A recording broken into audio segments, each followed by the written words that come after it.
We are here today for a bit of a different kind of video. We're travelling, and I love visiting botanic gardens when travelling just to see what's going on in different areas. We're in Adelaide at the moment, so we're at the Adelaide Botanic Garden and I'm going to see what's around. It's winter at the moment and I'm looking forward to seeing what's here. It's a sunny afternoon, had a lot of rain this morning, so it's a bit soggy around, but that's okay. Let's get into it.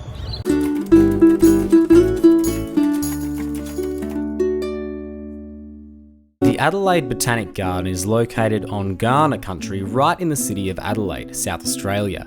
The garden's development began in 1854 and was opened a few years later in 1857 under the direction of George Francis, who was a botanical and general science writer at the time. Since then, the gardens have undergone many changes. Several buildings have been constructed and can be seen throughout the garden today, providing environmental conditions that would be otherwise unavailable in temperate Adelaide. Whenever I visit a new city, I love to check out their botanic gardens. Botanic gardens are kind of like zoos for plants. Plants from all over the world in gardens within the garden to provide for their different needs.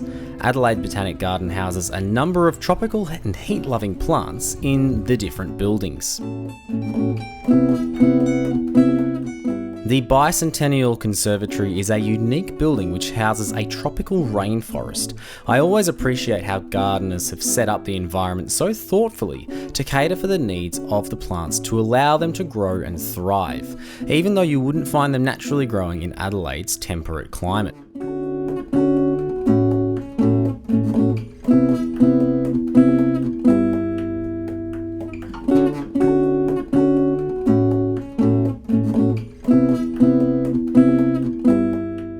The Amazon water lily house is another example of the gardens creating an environment suitable for plants that otherwise wouldn't survive in the climate of Adelaide, for the people of Adelaide to be able to observe their beauty.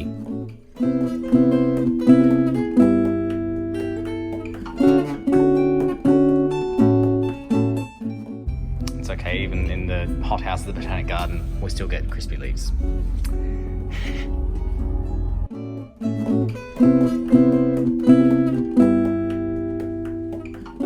The Tropical Plant House is another iconic building of the gardens. Opened in 1877, it houses a range of palms.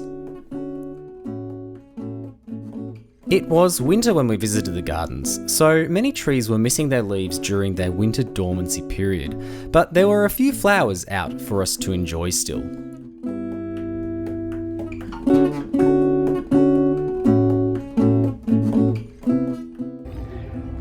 Check out the flowers on these things. Look at them. They're very tall. I'm not a tall person, but here's me for comparison. Love that. When visiting South Australia, you may see signs like this one. South Australia is one of the only places in Australia with areas free of fruit fly. Fruit fly is a significant problem for the fruit industry, and South Australia is trying to prevent a fruit fly outbreak. But due to fruit flies existing in Adelaide, there are laws about moving and disposing of fruit. There are 3 zone codes in South Australia: red, yellow and green. Green is where there is no restrictions. This is most of the state. Fruit is considered clean and free of fruit fly in these areas. In yellow, there is a small chance of fruit fly contamination. The fruit cannot be taken from a yellow zone to a green zone, but you can take it into a red zone. Red zones are where there have been confirmed fruit fly outbreaks. Fruit can be brought into these areas, but it cannot be brought out. You are discouraged from composting fruit in a red zone as well, for fear of further infestation. There were signs like this around the vegetable garden because vegetables grown in a red zone cannot be taken to other places.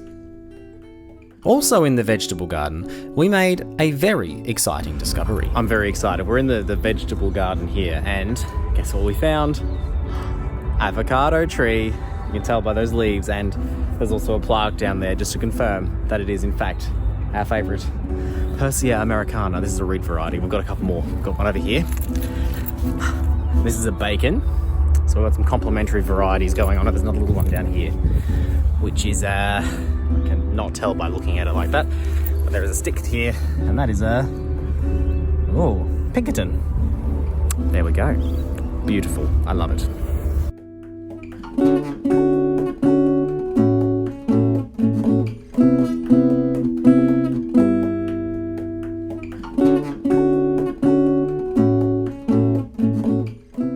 this part of the Botanic Garden is the National Trial Rose Garden of Australia, which was started in 1996. So it's the same age as I am, and it's essentially a garden to investigate whether a rose was suitable for growing in Australia, whether it was popular among people, and it was also used for giving feedback back to rose breeders and rose growers. And it's not the right time of year for roses. There's a few around. You mostly get that old rose smell, which is not super pleasant, but it is massive through here. I was actually very surprised seeing just how big it is. It's lovely. I would love to come back here in the spring and summer to see everything in bloom, because a lot of things have been just chopped back at the moment, which is how you look after roses.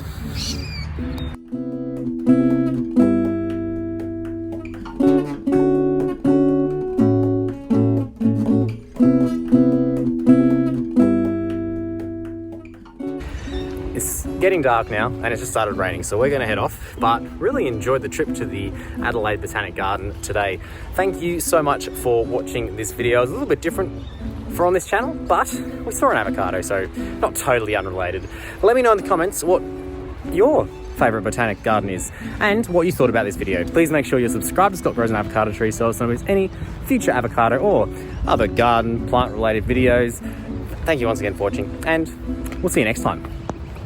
Scott grows an avocado tree. Scott grows an avocado tree. Scott grows an avocado tree. Scott grows an avocado tree.